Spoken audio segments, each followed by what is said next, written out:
tranquilos.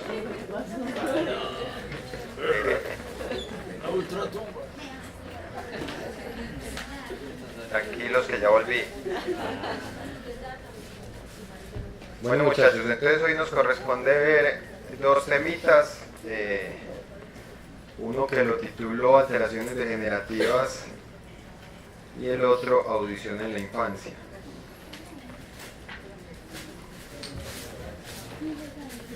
Bueno, entonces vamos a empezar hablando de algunas de las cosas degenerativas que se pueden presentar en otorrino. Y una de las más frecuentes es sin duda la parte del trauma acústico o de la hipoacusia inducida por ruido. Entonces todo parte de la definición de qué es el ruido. El ruido no es más que una vibración acústica que es aleatoria y desorganizada. Y por esa falta de armonía que tienen las ondas, genera una sensación auditiva que para el paciente o para la persona que está sometida a ese ruido es desagradable. Diferente a los sonidos que son más armónicos y que en general no producen sensaciones auditivas desagradables. El ruido, por el contrario, sí genera ese disconfort en el paciente. Eso es una cosa importante que tenemos que tener en cuenta. Hay dos conceptos que quiero que manejemos y que son distintos. Uno es el concepto del trauma acústico y el otro es el concepto de la hipoacusia inducida por ruido. Al final es un deterioro de las células auditivas y de las células ciliadas, pero la forma como se llega a esa lesión es muy diferente. En el trauma acústico lo que hay es un daño coclear que es producido por un ruido de alta intensidad con una exposición bastante corta, que es impulsivo, único, de gran intensidad y de muy corta duración.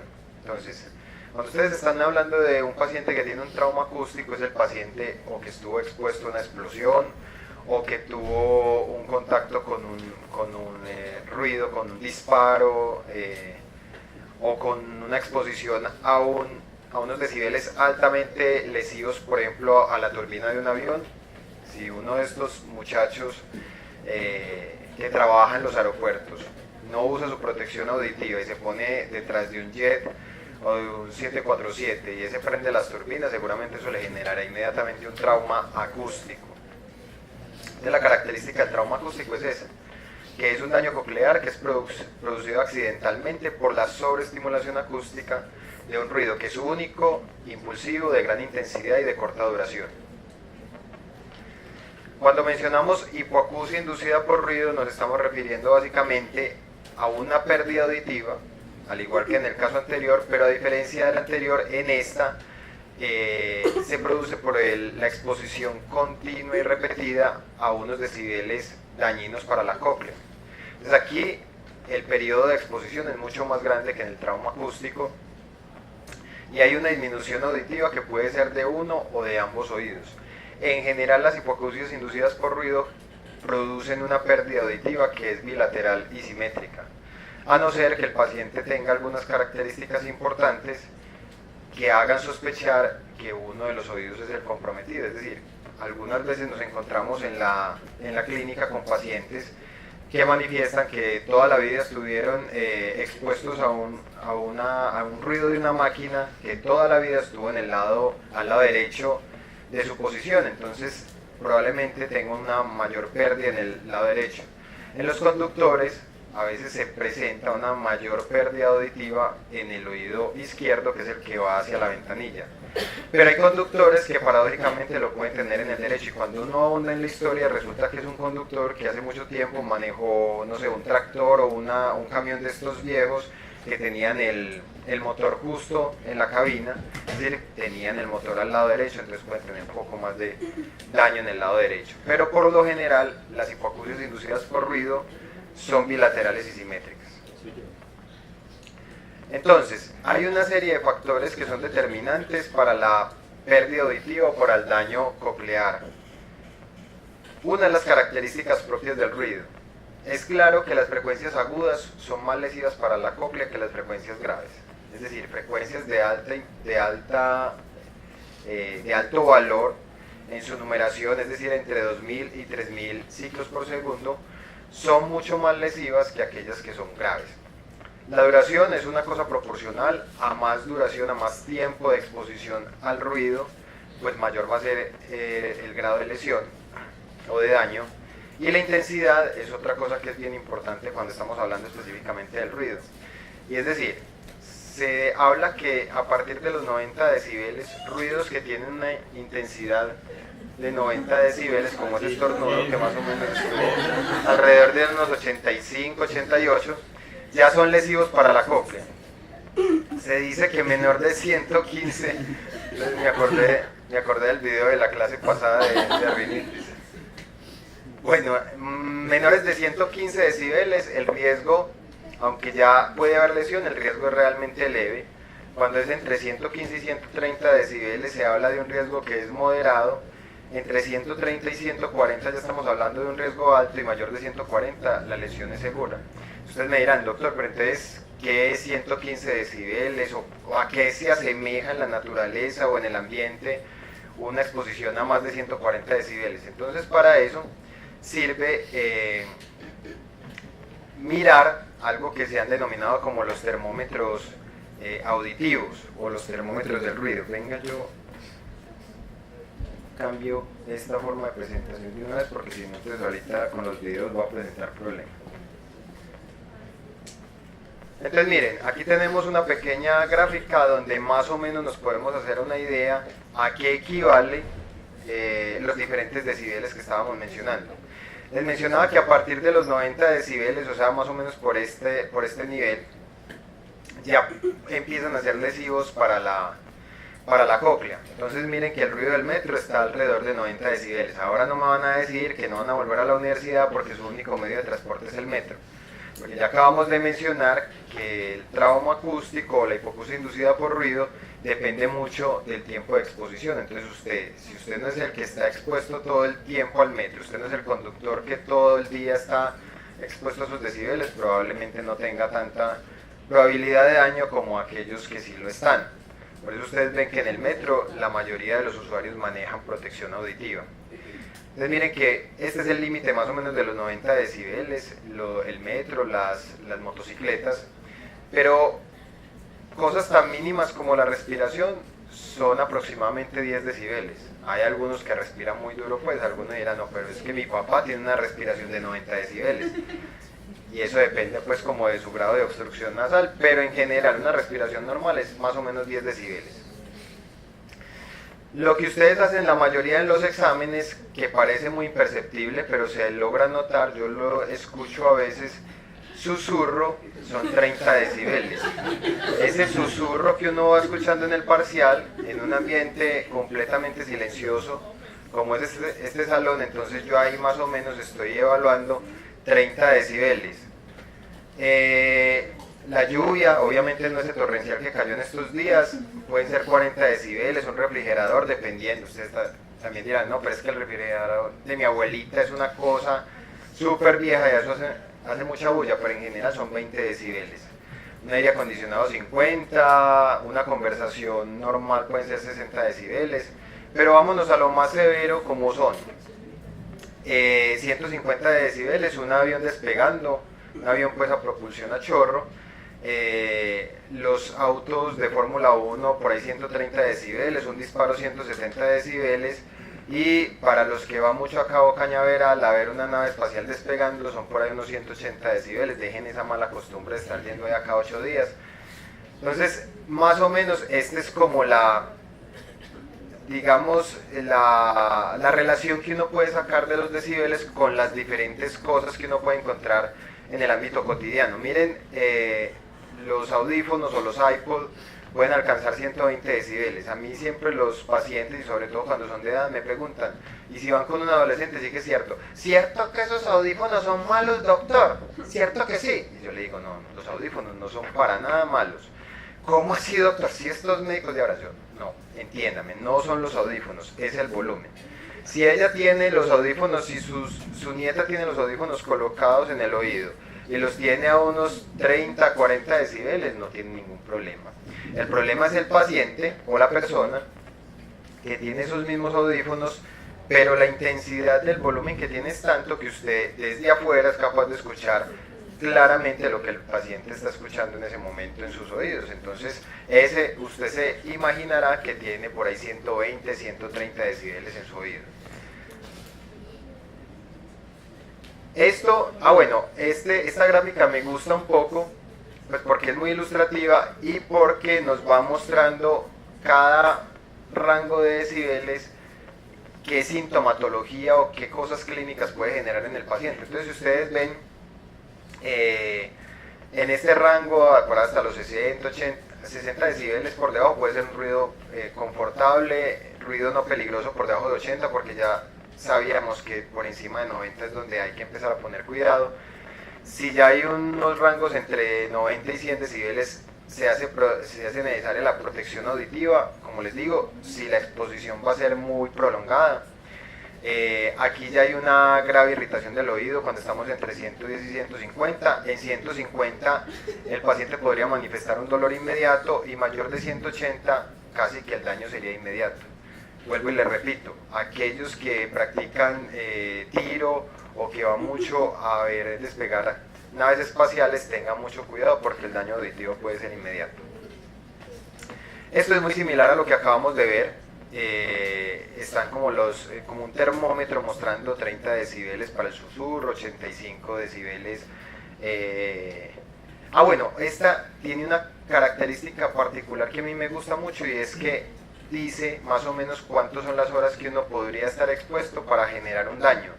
Entonces miren que entre más van aumentando los decibeles, obviamente se necesita menos horas o tiempo de exposición para poder generar un daño. Usted con 85 decibeles tendría que estarse exponiendo a ciclos de 8 horas para empezar a generar un daño. Pero si usted está con 120 decibeles, entonces en menos de 8 segundos usted podría alcanzar un daño auditivo. En 115 decibeles, en 30 segundos de exposición, podría ya estar generando algún daño. No quiero decir con eso que el paciente quede sordo inmediatamente, pero lo que se ha visto es que con esos periodos de exposición ya las células ciliadas empiezan a sufrir y se empiezan a ver cambios que a la larga lo que van a reflejar, o en lo que se van a reflejar, es en una hipoacusia del paciente. También para mirar como el tiempo de exposición, entonces miren, 8 horas, 85 decibeles, pero eso va descendiendo, digamos, de una manera exponencial, de tal forma que a los 115 decibeles, casi que aproximadamente 30 segundos de exposición puede ser suficiente para ya generar daño en la cóclea. Entonces es importante que tengan en cuenta esto. Vemos que esta parte del tema de la protección auditiva, con el advenimiento de la medicina laboral y de todo este cuento, se le está prestando bastante atención recientemente, y las empresas ahora son muy cuidadosas en el uso de protectores auditivos para sus pacientes. Cuando se detectan que los decibeles a los cuales ellos están expuestos, sus trabajadores, superan los niveles permitidos y ya son niveles lesivos para la cóclea. Entonces son muy acuciosos en el hecho de suministrarle a los pacientes o a los trabajadores su protección auditiva adecuada y hacerle los chequeos periódicos para evitar estos daños. Porque una cosa es clara en el trauma acústico y en la hipoacusia inducida por ruido, y es que aquí no hay tratamientos, es decir, no hay forma de recuperar el oído que ha sido perdido por ruido. Lo único que funciona aquí es la prevención, y hay cosas de rehabilitación, pero realmente no hay nada que pueda recuperar esas células que ya se perdieron. Entonces, hay unas características. Esas que acabamos de ver son las del ruido, pero hay otras características que son propias del individuo. Hay una susceptibilidad individual, como todo en la vida. Así como el que dice, mi abuelito fumó toda la vida y nunca murió de cáncer de pulmón, y este señor que nunca se ha fumado un cigarrillo tiene cáncer de pulmón. Hay una susceptibilidad individual. Lo mismo en estos efectos nocivos del ruido, hay también una susceptibilidad individual. Usted podrá ver una persona que estuvo expuesta mucho tiempo al ruido y que no tenga mayor hipoacusia, y otro que con poca exposición pues haya hecho una hipoacusia importante. La edad definitivamente es un dato interesante, y es muy lógico en el sentido que a mayor edad, mayor trauma acústico o mayor hipoacusia inducida por ruido. Básicamente porque si usted es más viejo, pues ha estado expuesto a más ruidos en la vida, a ruidos del ambiente, a ruidos del tráfico, a ruidos de las empresas en las que ha trabajado, al ruido ensordecedor de la cantaleta de su esposa. Todo ese tipo de cosas son las que generan el trauma a lo largo del tiempo. El sexo, en un principio esto era importante y había una gran diferencia entre hombres y mujeres, pero básicamente tenía que ver mucho con digamos, las ocupaciones o el rol que ocupaba cada individuo en la sociedad. Las mujeres eran más hogareñas, más de estar en la casa, y los hombres más de estar en fábricas, en empresas, en siderúrgicas, etcétera. Pero ya eso ha ido cambiando. Las mujeres casi que trabajan a la par con los hombres y digamos que el sexo o el género ya no es un factor tan determinante para la patología del oído. Se dice que patologías del oído medio pueden proteger, algunos autores dicen que protegen, otros por el contrario piensan que empeora el problema auditivo. Y es que si por ejemplo usted por alguna razón tiene una patología del oído medio, es decir, tiene una perforación timpánica, o tiene por ejemplo una otitis media fusiva, o tiene la luxación de la cadena osicular, usted, a pesar de estarse exponiendo a ruidos fuertes, pues digamos tiene un problema conductivo que evita que ese ruido llegue fuerte a la cóclea, y por eso esos pacientes pueden no tener tanto daño como aquel que tiene su vía auditiva completamente íntegra y su vía conductiva íntegra. Otros, por el contrario, dicen que patologías del oído medio, como una otitis media crónica, a la larga toda esta inflamación crónica que se da en el oído, pues puede ayudar a que el ruido tenga un mayor efecto deleterio sobre las células de la cóclea que en un paciente que nunca padece otitis media crónica. Entonces ahí hay como un dilema, pero las dos posiciones están. Es como mirar el contexto en el cual está el paciente. Y drogas y sustancias químicas, pues también son un factor predisponente. Si el paciente, además de la exposición a ruido, también ha tenido la exposición a ciertas sustancias que pueden ser ototóxicas de forma terapéutica o de forma accidental, pues eso puede generar que su oído tenga una mayor predisposición a verse afectado por el ruido que en aquellos que nunca han estado expuestos a sustancias ototóxicas. En cuanto a la clínica del paciente con una hipoacusia inducida por ruido, pues digamos que es muy sencillo, simplemente se quejan de hipoacusia. Eso es como ese es el principal síntoma del paciente, y por lo que lo buscan o se consultan al médico es porque sienten sordera o pérdida auditiva. Otros pueden quejarse de plenitud oral o de sensación de oído tapado. No es raro que manifiesten acúfenos o tinnitus, y algunos pacientes pueden quejarse de vértigo y otros incluso de otalgia, sobre todo cuando tenemos niveles de ruido lo suficientemente elevados para que ya generen una sensación de disconfort en el paciente y algo de dolor en el oído. Bien, ¿cómo hacemos el diagnóstico entonces de un paciente que viene con estos problemas auditivos inducidos por el ruido? Entonces lo primero es la clínica y una buena historia, hacer un buen interrogatorio, conocer los antecedentes del paciente laborales y antecedentes personales, un examen físico completo, evaluando muy bien la parte del oído, haciendo una buena otoscopia, una acumetría para ver con los diapasones qué tipo de hipoacusia nos hace sospechar la clínica. Y finalmente, pues lo que haría el diagnóstico más definitivo serían las pruebas audiológicas que ustedes ya conocen, empezar con lo básico, una audio, una logo y una impedanciometría. En cuanto a estas ayudas diagnósticas, entonces tenemos la audiometría tonal, la logoaudiometría, y es muy importante cuando estamos evaluando situaciones de ototoxicidad o de hipoacusia inducida por ruido, las otoemisiones acústicas. ¿Por qué? Porque se ha visto que las otoemisiones son un examen, ustedes ya lo habíamos mencionado en las primeras clases, hacen parte del electrodiagnóstico, y la ventaja que tienen las otoemisiones acústicas es que si usted está sospechando algún tipo de ototoxicidad o de hipoacusia inducida por ruido, usted envía este examen, y este examen puede verse alterado incluso mucho antes que la misma audiometría. O sea, el paciente puede tener una audiometría aún normal o casi en rangos de normalidad, pero ya en las otoemisiones acústicas se pueden ver realmente fallas en las células ciliadas externas, y con eso usted ya está empezando a sospechar el problema del oído y de la cóclea.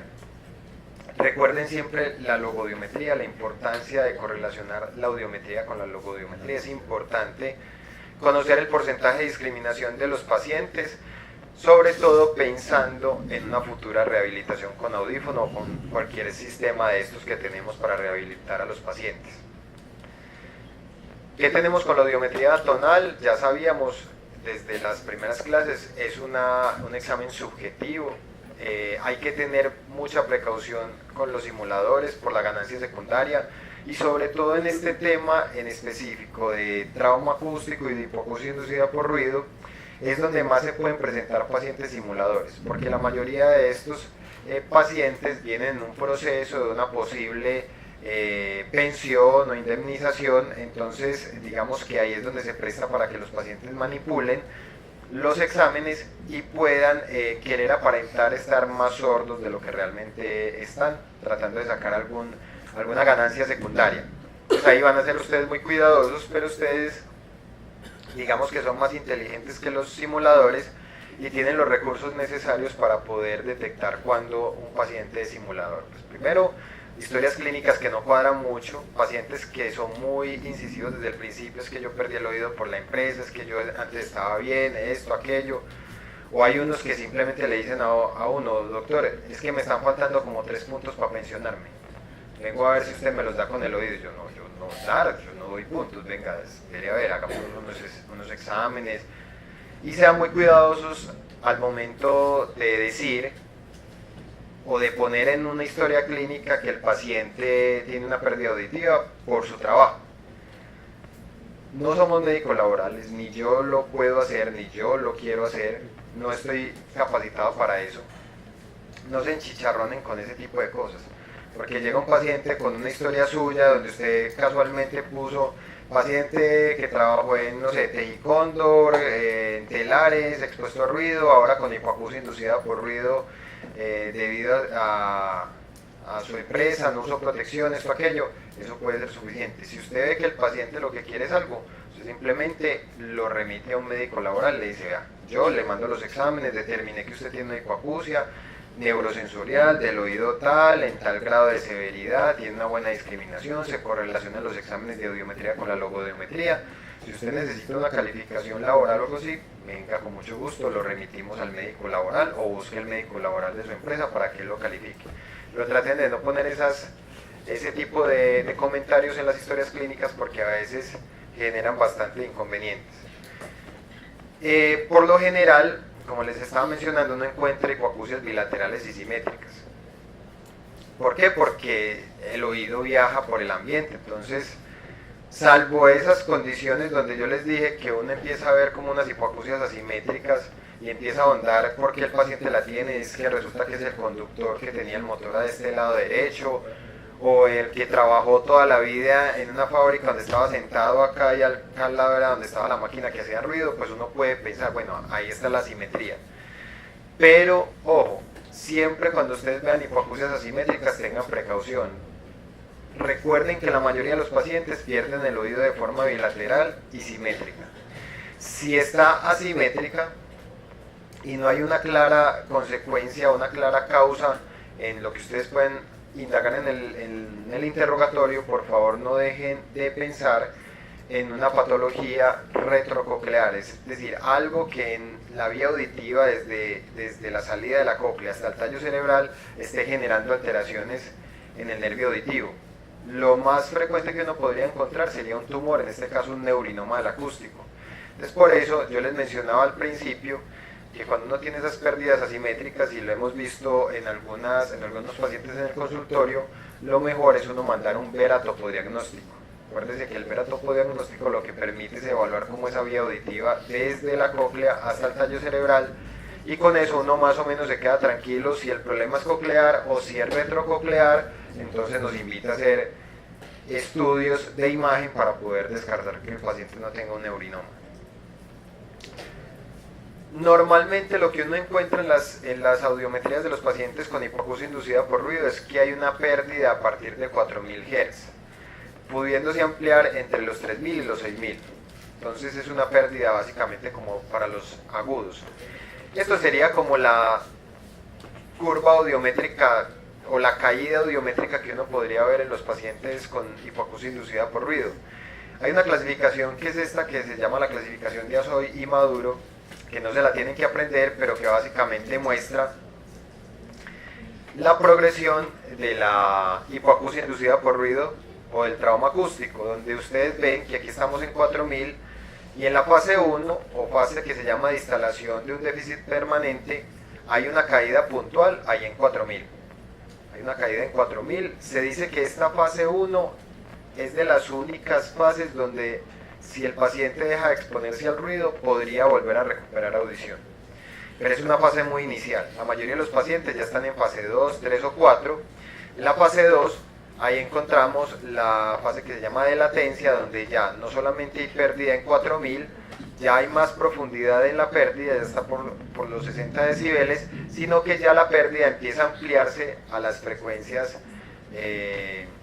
anteriores o posteriores a 4000, es decir, a 3000, a 2000 y a 6000 y 8000. En la fase 3, que es la fase llamada de latencia subtotal, lo que hay ya es una caída más marcada y más compromiso de las frecuencias, ya no solamente las agudas, sino también comprometiendo las graves en 1000, en 750. Y la fase 4, que es una fase terminal o de hipoacusia manifiesta, que es una curva muy similar a la que vemos nosotros en la mayoría de las audiometrías en nuestros pacientes. Es una caída ya, digamos, continua, donde empieza desde los graves y se va hasta los agudos, pero no hay ningún tipo de recuperación posterior.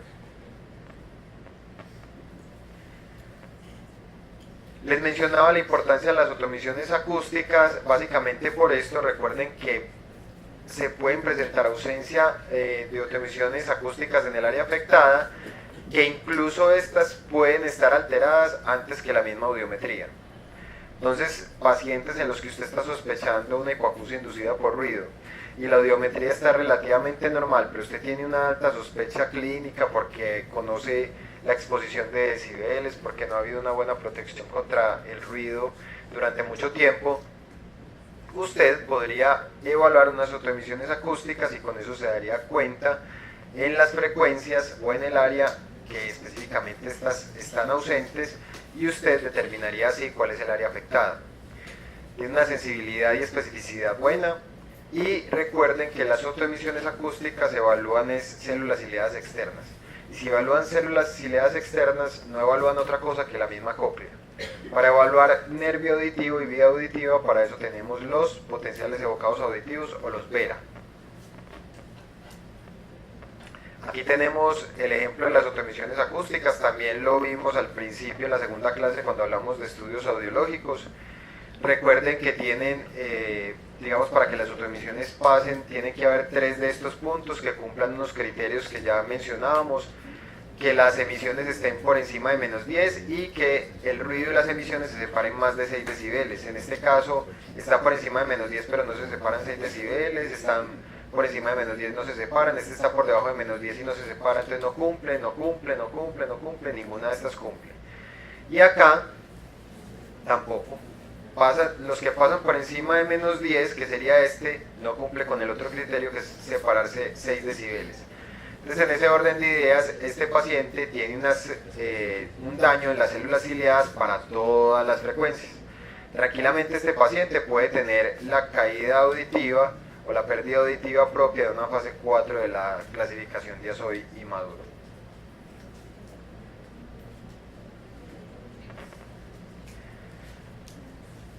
Se los mencioné ahorita y es digamos un jalón de orejas o para que ustedes estén atentos, y es que no hay ningún tratamiento para el trauma acústico o la hipoacusia inducida por ruido. No existe tratamiento, lo único que existe es la prevención. O sea, célula que se dañó por ruido ya no se recupera, Lo mejor es evitarlo.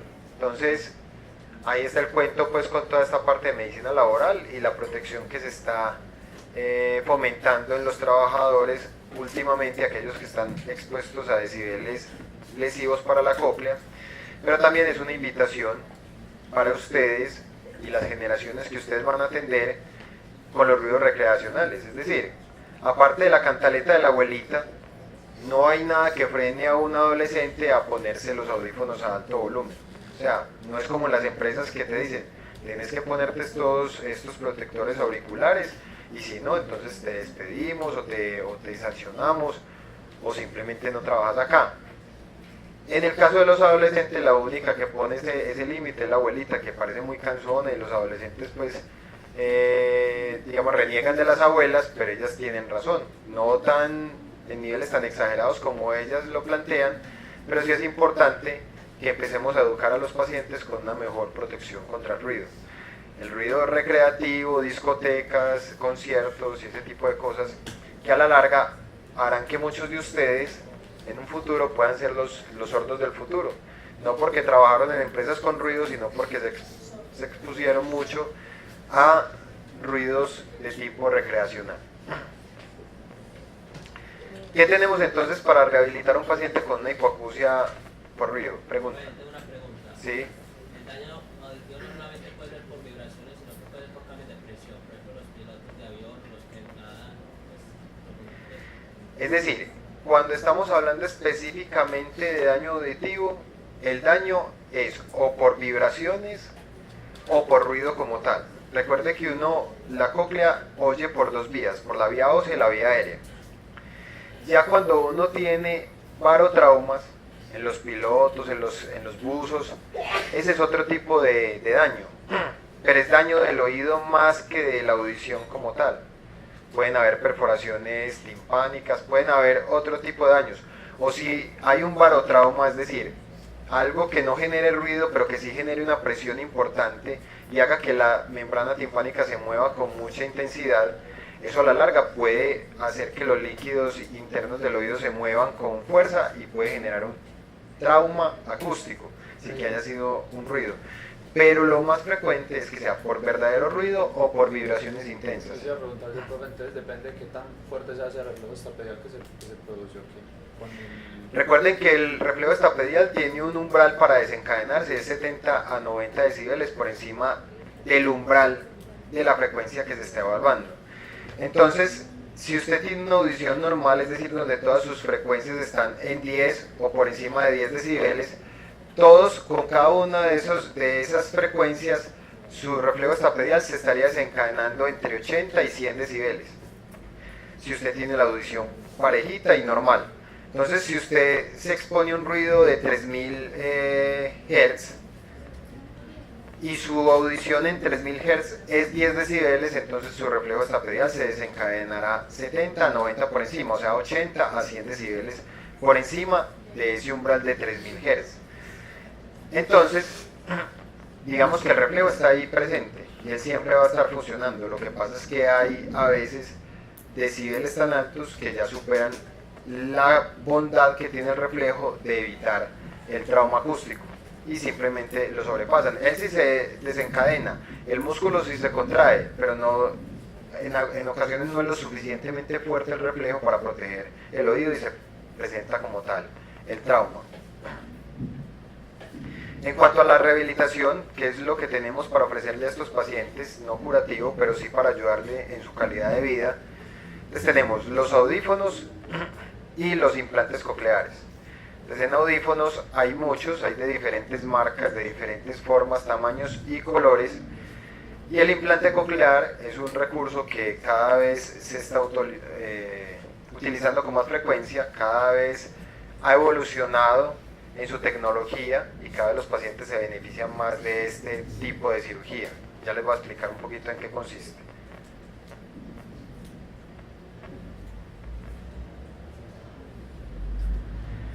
Entonces miren, esto es el ejemplo de un implante coclear. Hay una porción que es externa, que es como un audífono común y corriente, con la diferencia que es mucho más grande que los usuales, y tiene una antena que va conectada con un imán a un dispositivo que va por debajo de la piel del paciente. Entonces, ¿qué es lo que hace el implante coclear? Pues hace dos cosas. Bueno, lo primero es que por cirugía se introduce un electrodo directamente en la cóclea, y lo que hace el implante es que trata de optimizar la vía normal por la cual escucharía el paciente y optimizar a través de los electrodos. Entonces, coge el audífono y trae los sonidos y los amplifica a través del oído externo, como lo haría cualquier audífono, pero también los sonidos los lleva a través de este procesador y los envía a través del electrodo directamente a la cóclea. Así hace una doble estimulación, no solamente estimulando por la vía normal, sino también estimulando directamente por el electrodo que ya previamente se implantó en la cóclea.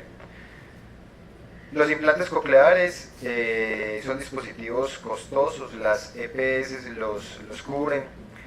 Cada vez se están modificando las indicaciones. En principio se utilizaban solamente para pacientes con pérdidas profundas bilaterales. Ahora digamos que cada vez más se utilizan para pacientes con pérdidas unilaterales. Porque al principio no se hacían en uni, porque resulta que el implante genera una audición diferente, o sea, los pacientes no saben determinar bien qué es lo que o cómo es que escuchan, pero parece que es un sonido robotizado. Entonces imagínense para un paciente lo que es escuchar por un oído como escucharía normalmente, fisiológicamente, y por el otro como un sonido robotizado. Entonces a veces no les funcionaba muy bien y antes los desesperaba.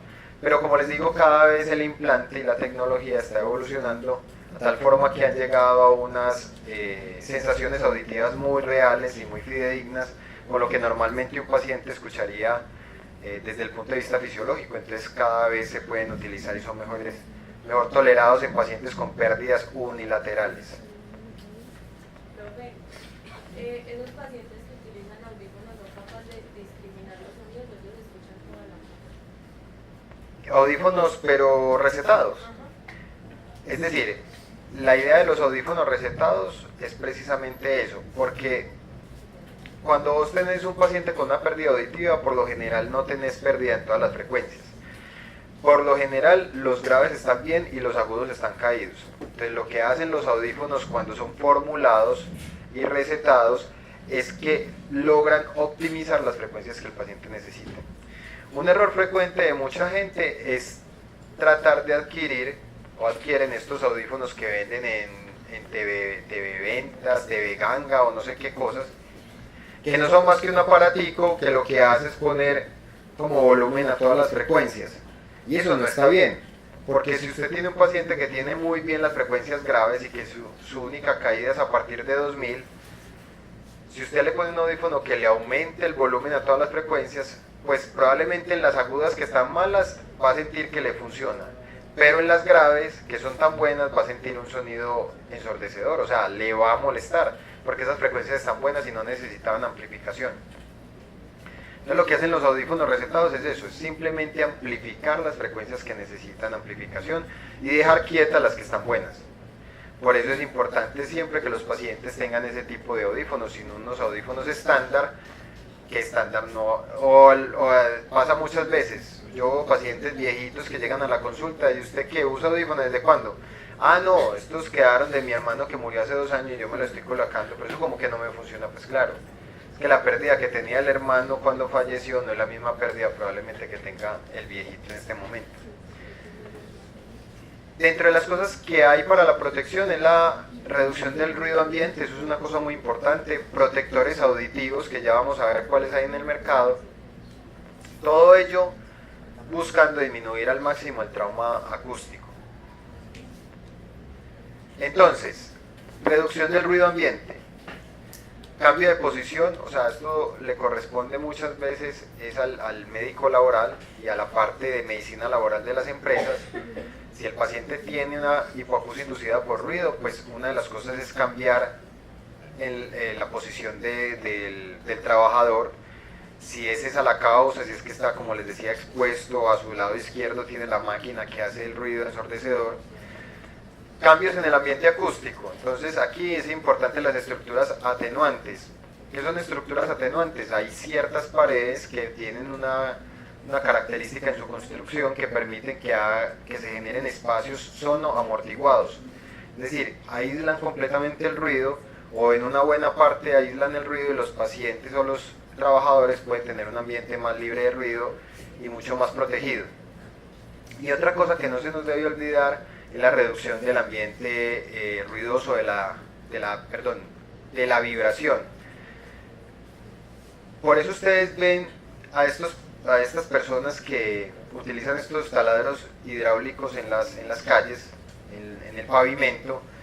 Ellos, aparte de tener su protección auditiva, ustedes los ven con esas orejeras grandes, tienen unas botas especiales, unas gomas especiales que evitan también la vibración, porque esa persona o ese paciente no solamente tiene o está sometido al ruido intenso que genera ese motor y ese martillo hidráulico, sino a la vibración que eso genera en el piso. Y recuerden que esos sonidos se transmiten por vibración vía ósea y pueden lesionar también la cóclea. Entonces hay diferentes materiales para construir los pisos que son amortiguados, que evitan esas vibraciones. Todo eso es importante tenerlo en cuenta.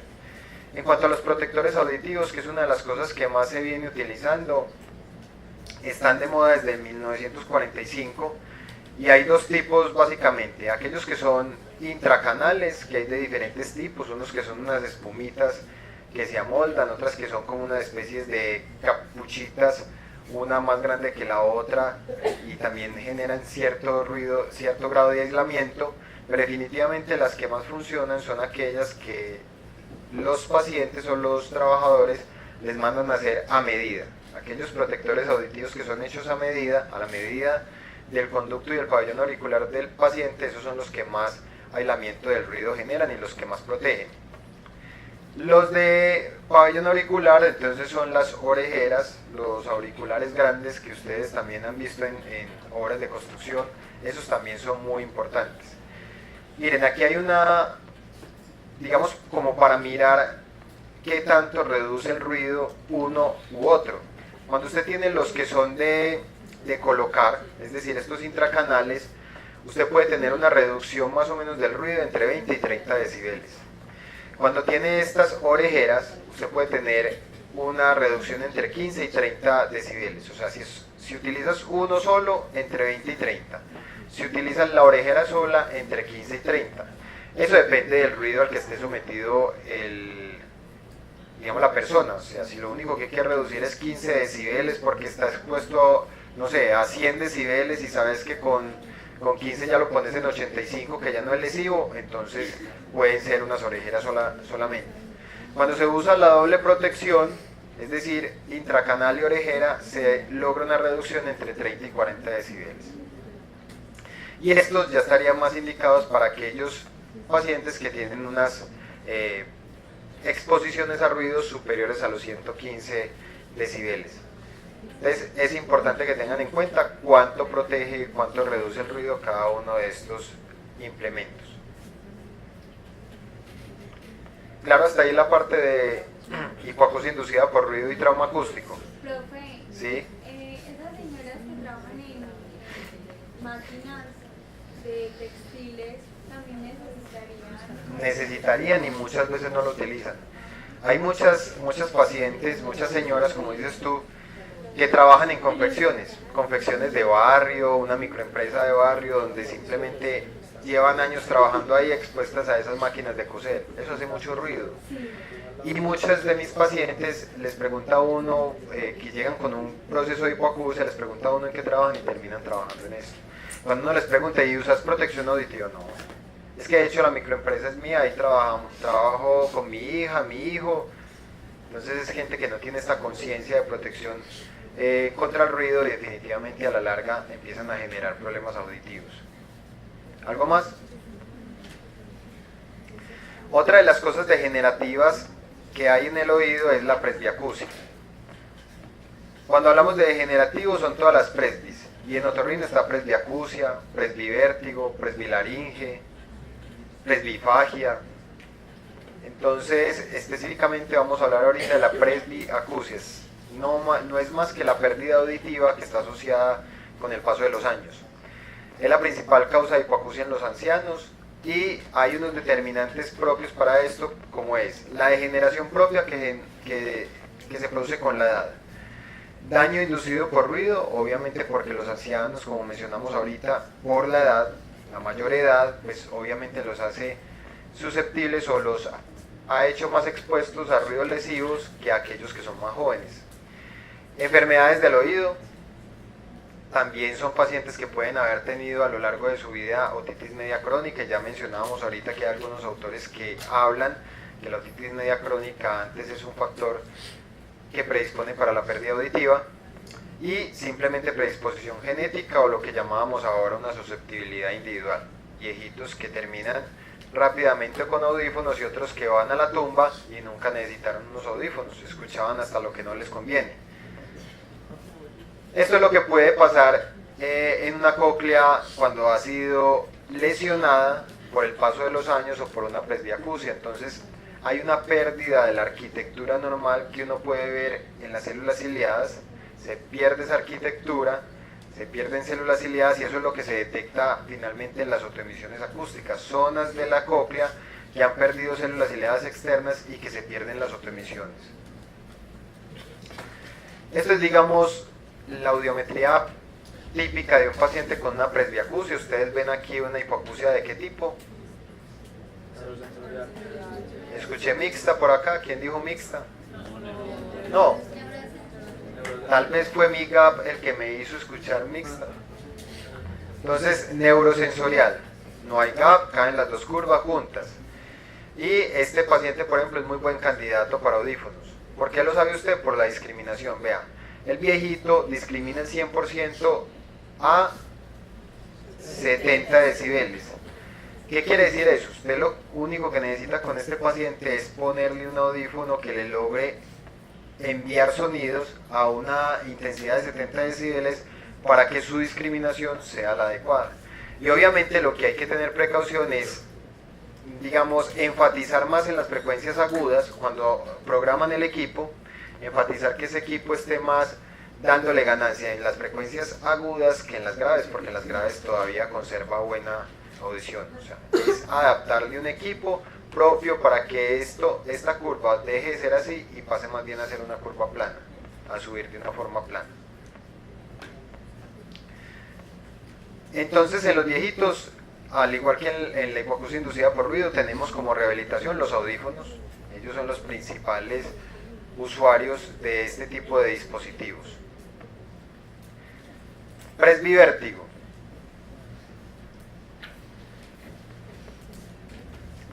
Esta diapositiva fue una diapositiva que colocamos en las primeras clases cuando estábamos hablando de fisiología del equilibrio, y básicamente la traigo para recordarles por qué los viejitos se marean, por qué un viejito le da vértigo, por qué les da presbivértigo. Pues hablábamos de unos órganos que eran eferentes, importantes, como es el sistema vestibular, el ocular, el propioceptivo, y otros que ayudan a estas señales que directamente van al cerebro, como es la audición, el tacto y la memoria espacial. Si ustedes piensan en un anciano, un paciente de 85 años, 90 años, ustedes podrán saber que el sistema vestibular está alterado. Ya les voy a mencionar cuáles son los cambios que se dan por la edad en el sistema vestibular. Definitivamente la visión puede estar alterada, presbicia muchas veces, cataratas, otro tipo de cosas. La parte propioceptiva, pues un viejito a esas alturas muchas veces entra en una fase de desacondicionamiento físico, y eso hace que su propiocepción no sea tan buena como cuando tenía 20 años. Audición, tienen también lo que acabamos de mencionar en la diapositiva anterior, presbiacusia.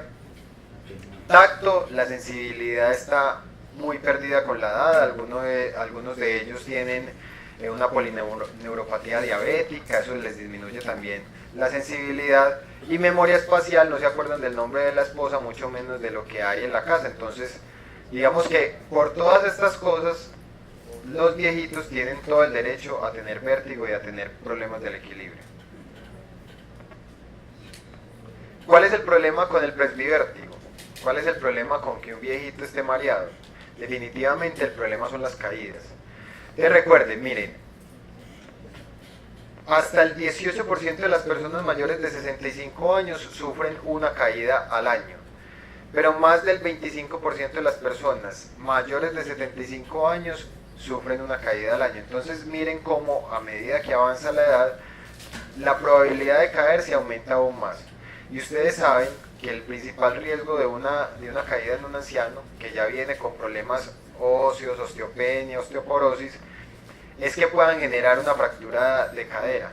Afortunadamente no es tan frecuente, en el 2%, el 10% pueden presentar un trauma mayor con la caída y el 50% algún trauma menor, equimosis, pequeñas laceraciones o escoriaciones.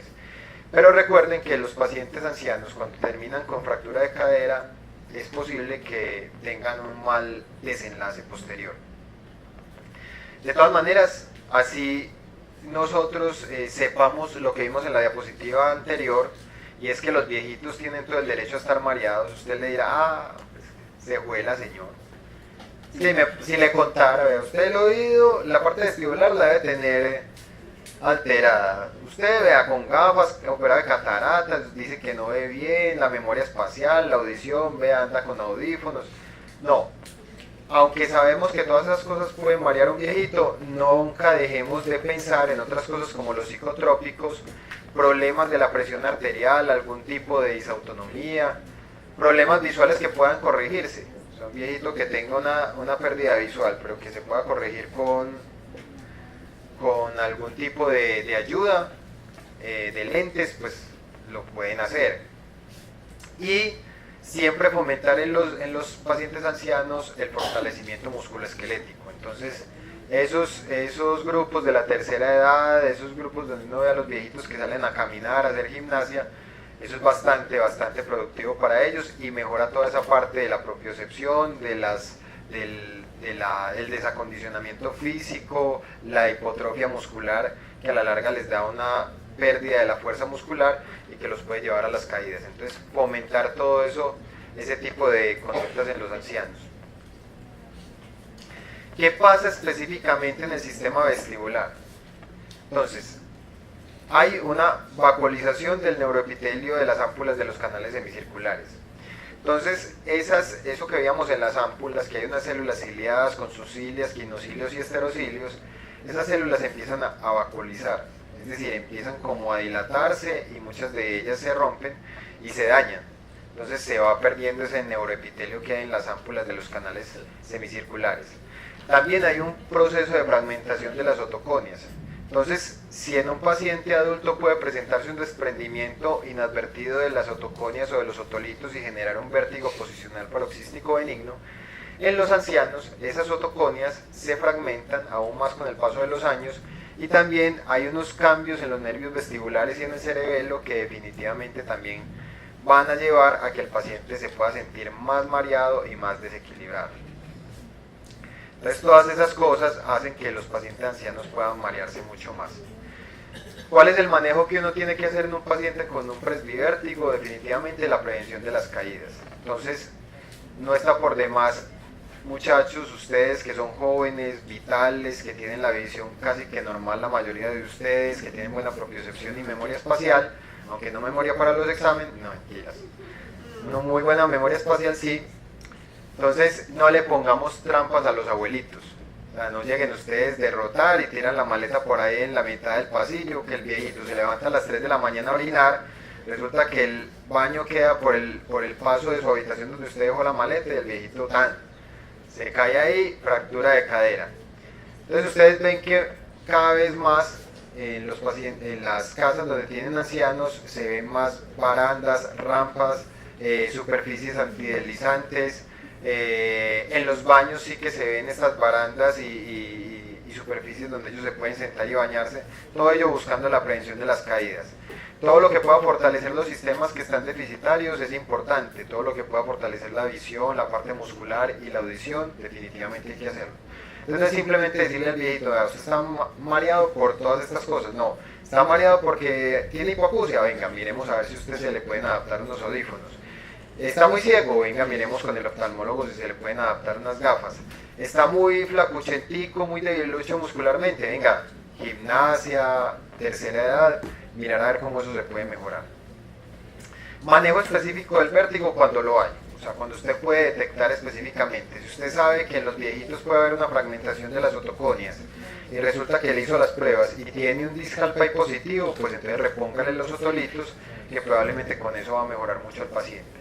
Y definitivamente, como estos pacientes son tan multifactoriales, se benefician mucho de la rehabilitación vestibular, que no solamente fortalece los reflejos que ya conocemos, vestíbulo ocular, vestíbulo espinales, sino que también mejora la parte de la propiocepción, de la fuerza y el fortalecimiento físico de estos pacientes. Entonces, téngalo muy en cuenta.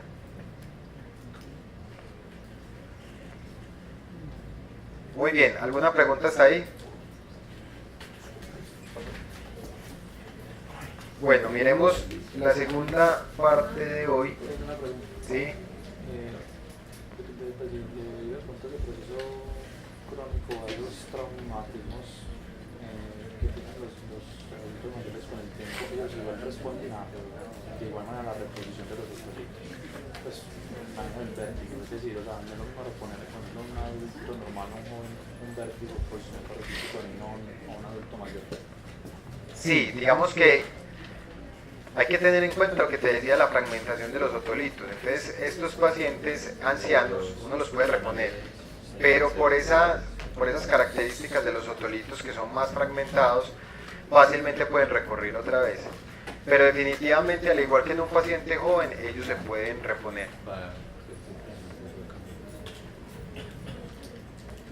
Vamos a hablar entonces algo de la parte de audición en niños. Esta es una charlita muy corta. Digamos que básicamente lo que quiero con esto es hablarles de la importancia del tamizaje auditivo neonatal y ya les voy a dar algunos argumentos. Una mirada rápida de las hipoacusias y es esto. Recuerden que las hipoacusias se dividen en hipoacusias conductivas, neurosensoriales y en problemas del procesamiento auditivo central. Obviamente hay una que es la mixta, que es la combinación de estas dos, pero en términos generales, las conductivas son porque hay un problema que está afectando el oído medio o el oído externo. Hasta ahí tenemos eso claro. Las neurosensoriales pueden ser o neurales o sensoriales. Neurales cuando son propiamente del nervio y sensoriales cuando están afectando específicamente la cóclea y las células ciliadas que hay en el interior. En cuanto a las sensoriales, usted puede encontrar aquellas que son congénitas, y las congénitas pueden ser genéticas o no genéticas, y dentro de las genéticas hay unas que son las sindrómicas y las no sindrómicas. Y ya las otras sensoriales que usted puede encontrar son sensoriales infecciosas, cuando hay problemas o infecciones a nivel del oído interno, ototoxicidad, trauma, que no solamente es trauma acústico o hipoacusia inducida por ruido, sino también trauma totazo, trauma del hueso temporal, eso también genera daño auditivo.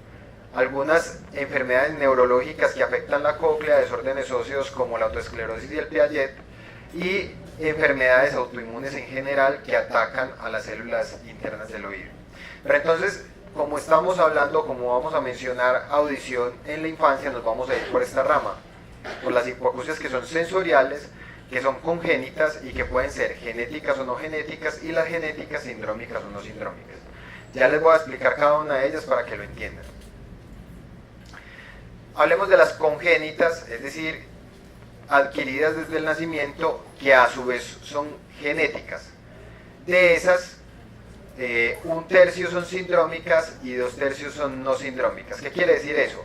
Usted puede tener una hipoacusia congénita, genética, sindrómica. Y la sindrómica es aquella que, aparte de que el paciente tiene problemas auditivos, también tiene otras cosas en su estructura corporal. Algún otro rasgo que ya configure como tal un síndrome. Mientras que las congénitas genéticas no sindrómicas son los 2/3 restantes, y se refieren a pacientes que lo único que tienen es hipoacusia, pero el resto de sus órganos en el cuerpo están completamente normales. Ojo, puede manifestarse tarde en la vida. No quiere decir eso, porque uno siempre tiene la idea que una hipoacusia congénita tiene que ser desde el nacimiento. Pero resulta que los pacientes pueden traer esa información genética desde el nacimiento, pero la manifestación de la misma puede darse en etapas tardías de la vida. Pero la gran mayoría sí le sucede eso, niños que desde que nacen tienen la pérdida auditiva y se detectan en etapas muy tempranas. En cuanto a las sindrómicas, hay una lista enorme, pero digamos que las que se ven con mayor frecuencia en otorrino son estas. Un síndrome que se llama el Usher, que además de hipoacusia hay retinitis pigmentosa, el Waardenburg, que aparte de hipoacusia, hay anomalías pigmentarias en el cuerpo y en el cabello, el Pendred, que aparte de hipoacusia hay alteraciones en la tiroides, y el Alport, que aparte de la hipoacusia podemos encontrar pacientes con enfermedad renal. Entonces esta es la característica del Usher, que es con retinitis pigmentosa, el Pendred, que además tiene alteraciones tiroideas, y el Waardenburg, que aparte de la hipoacusia pueden haber este tipo de alteraciones en la pigmentación y en coloración de los ojos. Entonces ya cuando usted ve estos síndromes, usted habla de una hipoacusia congénita, genética, sindrómica. Si lo único que tiene es la hipoacusia, estamos hablando de las no sindrómicas. Y las no sindrómicas, pero que son genéticas, entonces tienen esta característica. El 80% son autosómicas recesivas, el 15% autosómicas dominantes y solamente el 5% son ligadas al X. Y ojo, en todas ellas el común denominador es que hay una alteración en una proteína que se llama la conexina 26, que es codificada por un gen que se llama el GJB2. Entonces, ¿qué es importante aquí? Simplemente saber que el paciente lo único que va a presentar es la hipoacusia y que la alteración fundamental está en la proteína conexina 26. ¿Listo? Ya hablamos de las congénitas, genéticas, sindrómicas y no sindrómicas. Ahora hablemos de aquellas que son congénitas, pero que no son genéticas, como estas, que básicamente son aquellas que tienen que ver con las infecciones perinatales. Entre ellas, todas las relacionadas con el TORCH.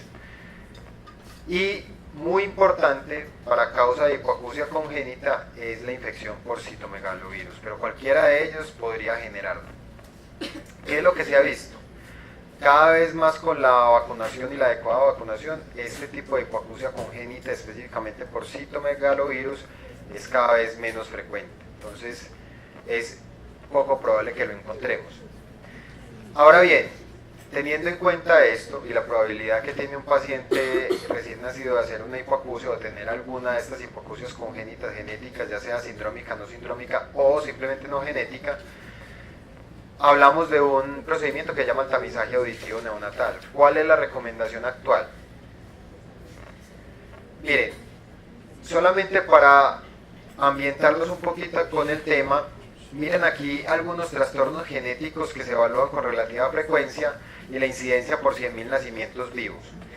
Miren cómo el hipotiroidismo congénito tiene una incidencia de 28 por 100.000 nacidos vivos. Miren cómo la fenilcetonuria tiene una incidencia de 3 por 100.000 nacidos vivos. Cómo la galactosemia tiene una incidencia de 2 por 100.000 nacidos vivos. La anemia de células falciformes de 47 por 100.000 nacidos vivos. Pero miren cómo la hipoacusia neurosensorial tiene una incidencia entre 200 y 400 por 100.000 nacidos vivos. Si ustedes ven, una cosa que es obligatoria hacer en todos los neonatos es el tamizaje para hipotiroidismo congénito. Miren cómo una patología como el hipotiroidismo congénito representa solamente por ahí una quinta parte o una décima parte de lo que podrían ser las hipoacusias neurosensoriales congénitas. ¿Qué quiere decir eso? Que si hacemos un tamizaje neonatal universal para hipotiroidismo congénito, mucho más deberíamos hacerlo para la hipoacusia congénita, que tiene una altísima incidencia. ¿Cuál es el problema entonces para el tamizaje auditivo universal versus el selectivo? Miren, hay una cosa importante, y es que hasta hace algún tiempo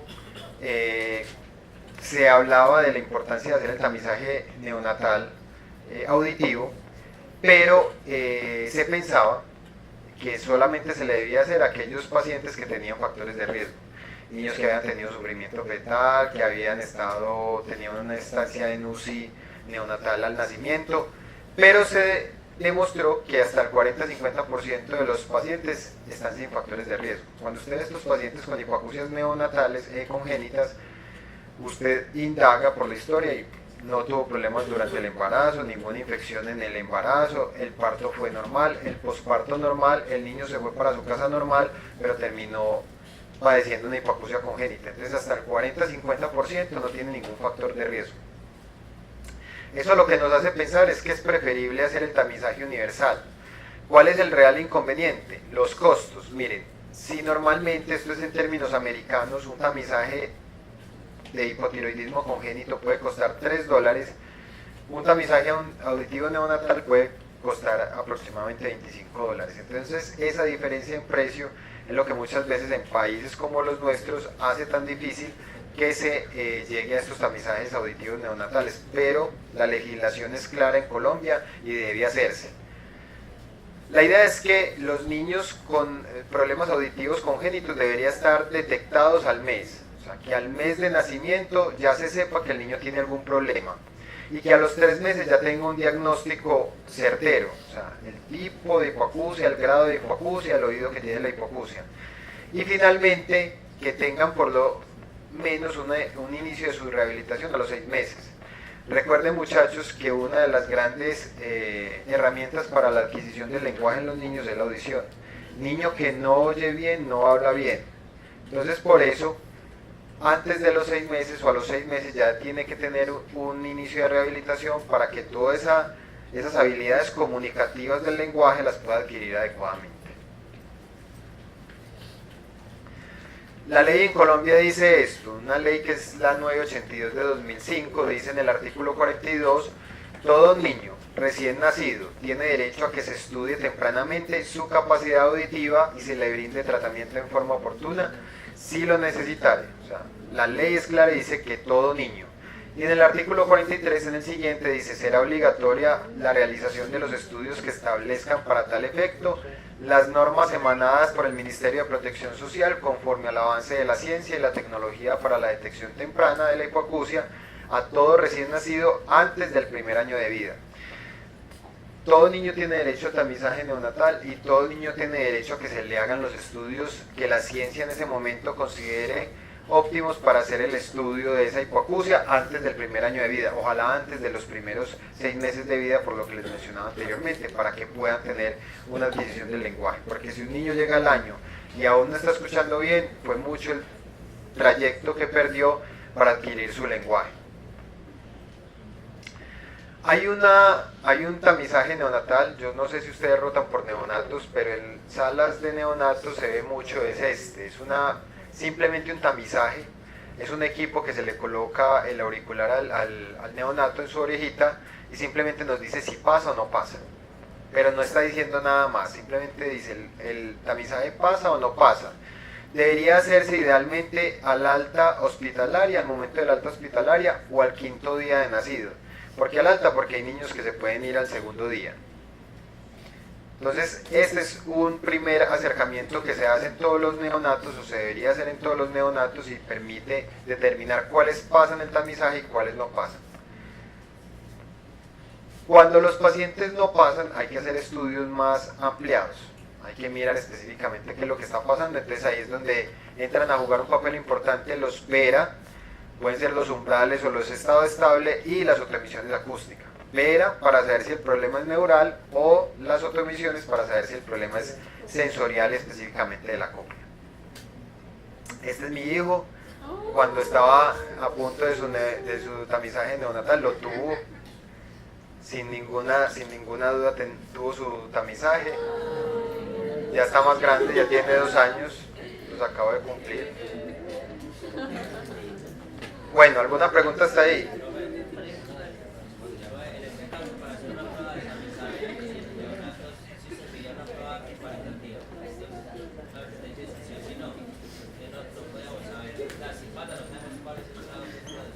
Exacto, si no pasa, es decir, si no pasa, ahí es donde entra uno a hacer los estudios complementarios, los VERA y las otoemisiones acústicas. Por eso es simplemente un tamizaje, o sea, es tratar de detectar cuáles pacientes tienen algún trastorno auditivo, y ya en el que tenga algún trastorno auditivo, invitarnos a hacer un diagnóstico más certero, para poder determinar ahí sí, de una forma más específica, el tipo de daño, dónde está el daño y el grado, para poder pensar entonces en el proceso de rehabilitación. Bueno, como ustedes y yo tenemos una deuda pendiente, y como son las 2:17, es decir, nos quedan 40 minutos de clase. ¿Qué es eso, muchachos? Estamos pendientes de...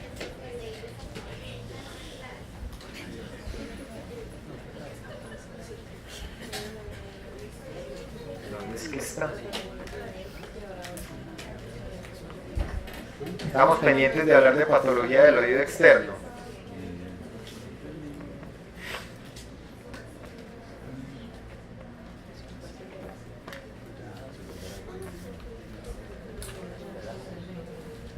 No son sino 352 diapositivas.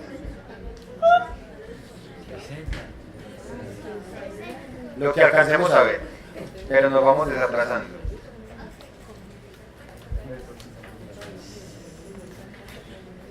Bueno muchachos, entonces, patología del oído externo. Entonces, ¿qué podemos ver en el oído externo? Esta charla es relativamente sencilla. Pues todas hoy las dos anteriores también fueron muy sencillas, por eso es que nos da tiempo para que nos desatrasemos un poquito. Entonces vea, una de las principales patologías del oído externo son las enfermedades infecciosas. De esto no hay mucho que decir, simplemente hablar de la principal, que es la otitis externa. Entonces, ¿qué es la otitis externa? Simplemente la inflamación del oído externo. Acuérdense que el oído tiene varios componentes: oído externo, oído medio y oído interno, y la inflamación o la infección va a estar a este nivel. ¿Qué es lo que tiene que suceder muchas veces? Tiene que haber un proceso de humedad. La humedad lo que hace es favorecer la inflamación de la piel del conducto auditivo externo, y con esa inflamación se produce una acumulación de detritus, de cera, se fisura como tal la piel, y eso es lo que favorece la sobreinfección bacteriana. Esta sobreinfección bacteriana pues va a generar más inflamación, más dolor, incluso se puede extender al pabellón auricular, y también puede causar fenómenos de otorrea, es decir, secreción purulenta a través del oído externo. Eso es la otitis externa. Entonces, muchos de los pacientes que ustedes van a ver, mejor dicho, las otitis externas infecciosas se disparan en épocas de vacaciones, en puentes, en vacaciones de mitad de año, cuando la gente se expone más al agua, piscinas, charcos, ríos, es donde se empiezan a generar este tipo de infecciones. No es muy complicado hacer el diagnóstico. Digamos que el abordaje o la clínica es de un proceso inflamatorio del oído externo, que es agudo, que puede comprometer el conducto auditivo, el pabellón auricular o los tejidos periauriculares, como vieron en el video, que usualmente es infeccioso y usualmente es bacteriano, y dentro de las bacterias más importantes está la Pseudomonas, seguida por el estafilo y por el Proteus, pero la mayoría de las patologías y de las otitis externas son por Pseudomonas. Por eso el tratamiento ideal para Pseudomonas es la cipro. Por eso es que las gotas, todas aquellas que contengan ciprofloxacina, son las más apropiadas para esta patología. Miren, hay una cosa muy importante, y es la humedad. Es uno de los antecedentes principales y de los factores de riesgo principales para este tipo de infección, pero no desconozcan tampoco aquellos pacientes que se manipulan el oído. Usted dirá, es que mi abuelito tiene una otitis externa y él no conoce una piscina ni siquiera. En sus 85 años de vida no conoce una piscina, pero sí conoce la llave o el gancho de ropa. Ustedes ven que los pacientes, muchos de ellos, introducen cualquier cantidad de cosas en el oído, llaves sucias, llave con la que va y saca unas cositas de la tierra, va y deshierva un poquito y después coge al oído.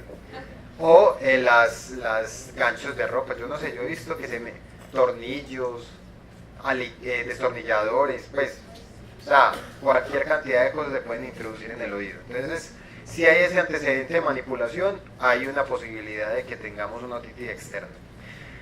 La sintomatología es muy clara. El paciente con otitis externa infecciosa tiene que tener dolor de oído y le duele mucho. Duele y duele mucho.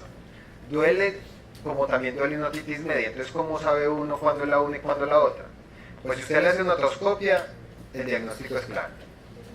Porque la otitis media tendrá todo el problema en el oído medio. Usted verá el conducto auditivo externo normal, y lo único que verá es de la membrana para adentro el problema. Pero en la otitis externa hay una característica semiológica muy importante, es que usted al paciente casi que ni lo puede tocar. Usted le va a hacer la otoscopia y le tracciona el pabellón auricular y le duele. Claro, es que ahí es donde está la inflamación, ahí es donde está la infección. Usted a un paciente con otitis media le está doliendo el oído, pero usted lo puede traccionar sin ningún inconveniente. Dentro de la clínica también puede encontrarse otorrea y obviamente hipoacusia, que va a ser una hipoacusia de tipo conductivo, porque lo que tenemos es unos detritus, otorrea y tejidos inflamados en el conducto auditivo externo, que a la larga es lo que está generando esa pérdida auditiva temporal. Dentro de los hallazgos importantes, al examen físico, obviamente el dolor con la sola manipulación, hay un dolor impresionante. Usted puede encontrar edema y eritema del conducto auditivo externo. También puede verse otorrea, que puede ser fétida. En algunos pacientes es tanta la inflamación que el conducto auditivo externo se vuelve estenótico, es decir, se vuelve bastante estrecho.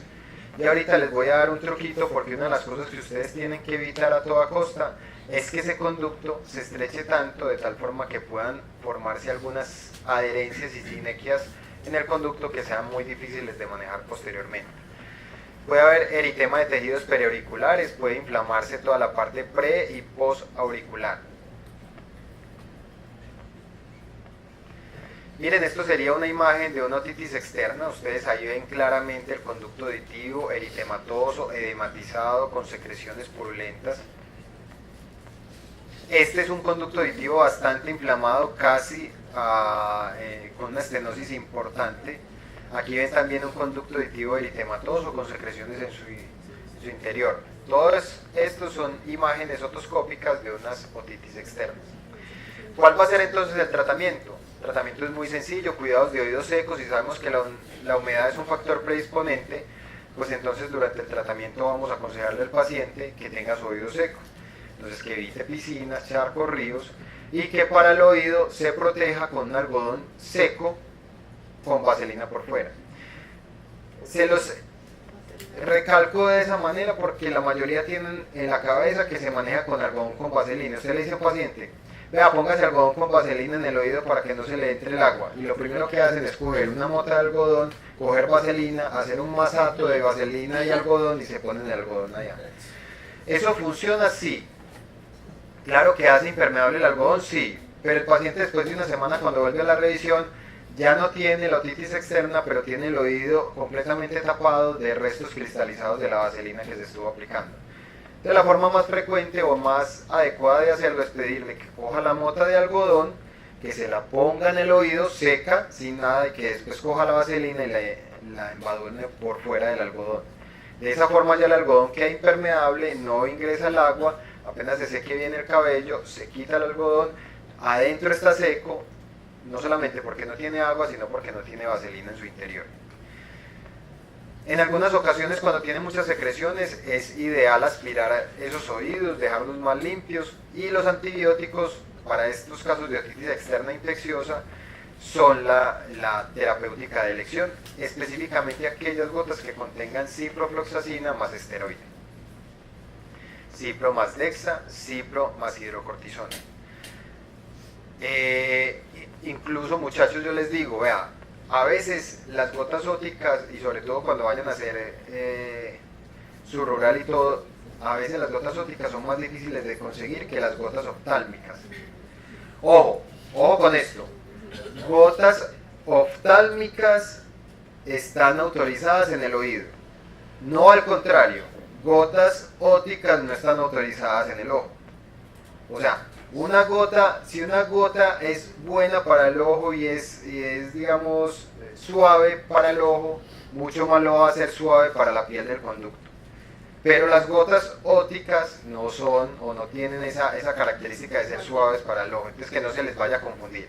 Si usted tiene algo oftálmico, lo puede aplicar en el oído sin problema, pero los productos óticos no los debería aplicar en el ojo. Y hágaselo saber al paciente porque ellos se confunden. ¿Cuáles son estas son las gotas del oído? Del ojo, no va para el ojo. Entonces hay muchas combinaciones de gotas oftálmicas que tienen cipro más dexametasona, entonces puede funcionar si acaso no consiguieran la presentación ótica. Analgésicos, entonces como es una patología tan dolorosa, antiinflamatorios, incluso alguna dosis de esteroide intramuscular puede ayudar a una desinflamación un poco más rápida.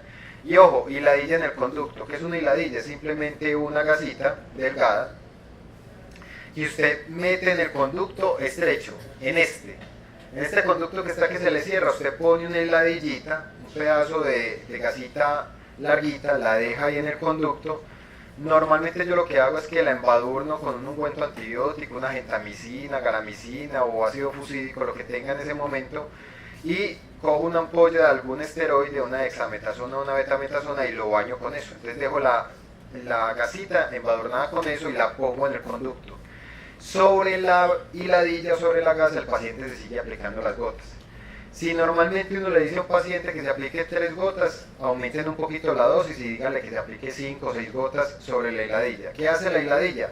Coge las gotas, las absorbe y van ingresando por la misma hiladilla a penetrar al conducto auditivo y a desinflamar circunferencialmente. Pero el tener la hiladilla ahí evita que se presente una estenosis completa del conducto. ¿Sí? ¿Cuánto tiempo se dejó? Hay que cambiar. Esa hiladilla usted la puede dejar por ahí unos 3 días.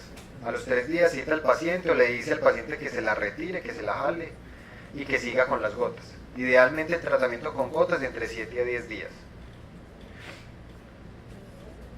Otra patología que podemos encontrar en el conducto auditivo externo son las dermatitis de contacto. Eso se puede presentar en algunas ocasiones por elementos que se colocan en el pabellón auricular como aretes o algunas sustancias como la glicerina carbonatada que se las pueden aplicar los pacientes y pueden generarle una dermatitis de contacto. La sotomicosis, que no es lo mismo que las placas de meningoesclerosis. ¿Claros hasta ahí? Esto es una patología del oído externo, estamos hablando de una otitis externa micótica. El 80% son generadas por Aspergillus, un porcentaje menor por Cándida y otro porcentaje por los diferentes hongos que podemos encontrar en el ambiente. ¿Cuál es la clínica típica? Más que dolor, los pacientes con otomicosis se quejan es de prurito. Prurito, plenitud oral. ¿Por qué plenitud oral? Pues por la misma inflamación de detritus que se genera, el paciente siente el oído tapado. Otorrea, hipoacusia, que es de tipo conductivo por este mismo fenómeno de la plenitud oral. Ustedes van a encontrar el conducto eritematoso y lo más importante es que se van a ver las formaciones micóticas. O sea, diferenciar una otitis externa bacteriana de una micótica es muy fácil, porque uno ve los hongos, o sea, definitivamente ve el eritema, ve la secreción, pero uno ve los micelios propios de cada uno de los hongos, o estas formaciones algodonosas típicas de una infección micótica. Entonces ahí no cabe duda que lo que el paciente tiene es una otomicosis. O miren esto. ¿Qué se utiliza entonces? Limpieza del oído. Entonces aspiración, quitar al máximo esos detritus y esos micelios. Y hay unos antifúngicos no específicos y otros que son específicos. En cuanto a los no específicos, se han usado algunas cosas como el mertiolate o la violeta de genciana, o una combinación de alcohol al 70% con ácido acético, que es vinagre de cocina. Entonces miren, cuando ustedes no consigan una presentación como el Canestén, este que viene en gotas, que normalmente eso es para hongos en la piel, entre los dedos, pero como esto es piel aquí, desde el conducto hasta la cara externa de la membrana timpánica, entonces también se puede usar en el oído el clotrimazol al 1%, ese sería el antifúngico específico. Si usted no lo tiene, usted en los pueblos se encuentra con mucha frecuencia alcohol normal al 70% y ácido acético. Entonces usted le pide al paciente que haga una mezcla de alcohol y ácido acético 1 a 1, es decir, 5 mililitros de alcohol, 5 mililitros de ácido acético, va a un goterero vacío, el goterero de las gotas de los ojos, que normalmente lo hacen, un goterero ojalá sin marca para que no se confundan, y se aplica 3-4 gotas en el oído afectado 2 veces al día. Otra cosa sería usar violeta de genciana, eso también acidifica el conducto y mejora las infecciones por hongos. El problema es que mancha demasiado y el paciente va a tener un manchón azul mucho rato. Y definitivamente cuando tengan la posibilidad de usar el específico como el clotrimazol sería lo ideal. En el mercado también hay un producto que se llama terbinafina, que es también antifúngico, también funciona, cubre la mayoría de estos gérmenes que estábamos viendo acá, y viene en spray, se llama Funi de loción, viene en spray o viene en crema, también se puede utilizar en el oído y es bastante útil.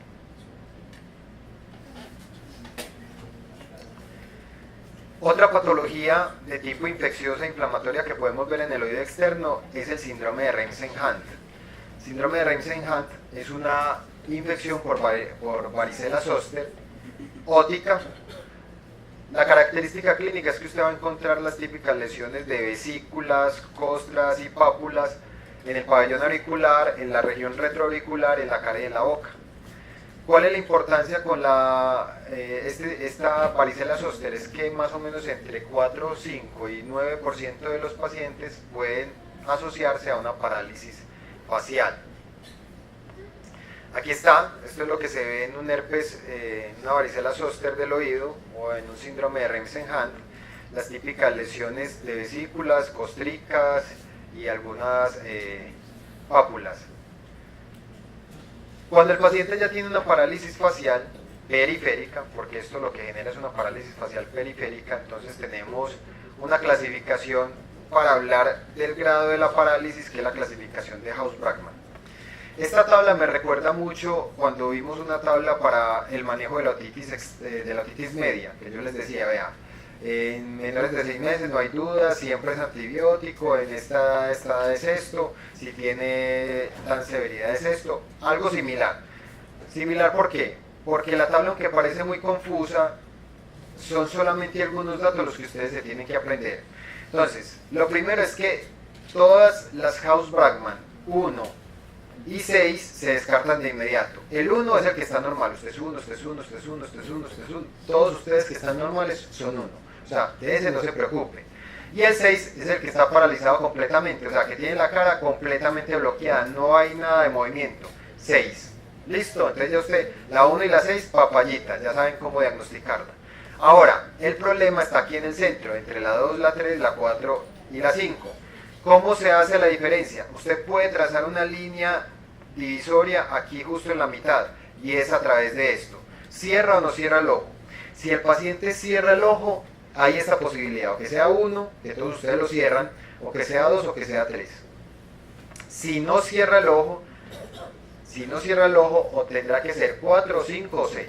Entonces, lo primero que usted va a ver es si el paciente está o completamente paralizado para que sea un 6, o está normal y es un 1. Y si ya quiere determinar entre el 2 y el 5, lo que tiene que hacer es pedirle que cierre el ojo. Lo cierra, o sea que podría ser o 3, o 2, o 1. No lo cierra, o sea que sería o 4, o 5, o 6. Listo. Los que no cierran el ojo, los que cierran el ojo, es decir, la 3, la 2 y la 1, para diferenciar entre estas dos, la 2 y la 3, hay que preguntarse si el paciente hace sinquinesis. Las sinquinesis son como unas contracciones involuntarias de los músculos de la cara. Entonces, si no hace sinquinesis será 2, si hace sinquinesis será 3, y estos también hacen sinquinesis. Para diferenciar entre el 4 y el 5, lo que hay que preguntarse es si hay simetría en el reposo. Es decir, si usted al paciente, sin pedirle que haga ningún movimiento, lo ve relativamente simétrico, entonces es una 4, y si en el reposo no está simétrico, es una 5. ¿Claros hasta ahí? Entonces, 1 normales, 6 completamente paralizados, 2 y 3 cierran el ojo, 3 y 4 no cierran el ojo. Diferencia entre 2 y 3, sinquinesis. Si no las tienes 2, si las tienes 3. Diferencia entre 4 y 5, simetría en reposo. Si está simétrico en reposo es 4, si no está simétrico en reposo es 5. Ahora miremos. Esto que ustedes ven acá es una paciente donde se ve la sinquinesis. Miren las contracciones. Aquí también se ven un poquito. ¿Sí ven? Entonces tiene sinquinesis. Y aquí les voy a mostrar. Ustedes van a ver que es un mismo paciente. Pues son dos pacientes, pero es la evolución del paciente. Lo que pasa es que a medida que la parálisis va evolucionando, pues va pasando por los diferentes grados de House-Brackmann. Pero me gusta porque en video les puedo mostrar las características de esa tabla que les acabé de mostrar. Entonces miren, este sería un House-Brackmann 5 de 6. Entonces cierra el ojo, no cierra el ojo. Si no cierra el ojo, puede ser 4, 5 o 6. Como no está paralizado del todo, algo de movimiento tiene, entonces no es 6. Entonces puede ser 4 o 5. ¿Qué hace la diferencia? En reposo. ¿En reposo está simétrico o no? Cuando él empezó el video, uno lo ve en reposo y se ve asimétrico. Antes de empezar a hacer cualquier movimiento está simétrico. O sea que es un 5 de 6, listo. Ahora miremos un 4 de 6. Entonces, 4 de 6 no debe cerrar el ojo, no lo cierra, pues lo cierra pero no del todo, o sea, no lo cierra. Y la otra cosa es que si ustedes ven, la diferencia entre la 5 y la 6 es la simetría en reposo. Volvamos a empezar con este paciente. Antes de que hiciera cualquier cosa, mire, usted lo ve ahí en ese punto y casi que usted no sabe que está paralizado. Entonces ese es un 4 de 6. Solamente cuando empieza a hacer los movimientos es que usted se da cuenta que tiene la parálisis facial. Mírenlo ahí. Hasta ahí no está paralizado. O sea, simétrico en reposo, no cierra el ojo, es una 4 de 6. 3 de 6. El 3 de 6 debe cerrar el ojo. Entonces miremos qué pasa cuando cierra el ojo. Ahí cierra los ojos, sí, mucho mejor, los cierra completos. Y la diferencia sería la presencia de una desinquinesis. Aquí no nos las muestra pues como en tanto detalle, pero entonces ¿qué tendría que tenerlas? Tendría que tener la sinquinesis. Este es un 2, ya mucho mejor cierre del ojo y no debería haber sinquinesis. Y finalmente el 1 de 6.